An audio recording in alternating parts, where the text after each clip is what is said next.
దేవుడు అంటే ఎవరంటే మనకి సంబంధం లేని వ్యక్తులకి, మనకి లాభం లేని పనికి ఎవరైతే ముందుకెళ్ళి సాయం చేస్తారో వాడి దేవుడు అంటే.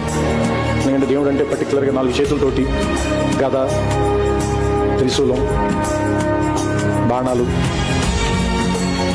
శంకు చక్రాలు ఇలాంటివన్నీ పట్టుకుని కనిపించడు. మనుషులోనే డిఫరెంట్ స్టేజెస్లో, డిఫరెంట్ ఏరియాస్, డిఫరెంట్ పర్సన్స్లో మనకు ఆ సమయానికి కనిపించి మనకి హెల్ప్ చేసి వెళ్ళిపోతూ ఉంటుంది. దేవుడు అంటే ఎవరంటే మనకి సంబంధం లేని వ్యక్తులకి, మనకి లాభం లేని పనికి ఎవరైతే ముందుకెళ్ళి సాయం చేస్తారో వాడి దేవుడు అంటే. ఎందుకంటే దేవుడు అంటే పర్టికులర్గా 4 చేతులతోటి గద, త్రిశూలం, బాణాలు,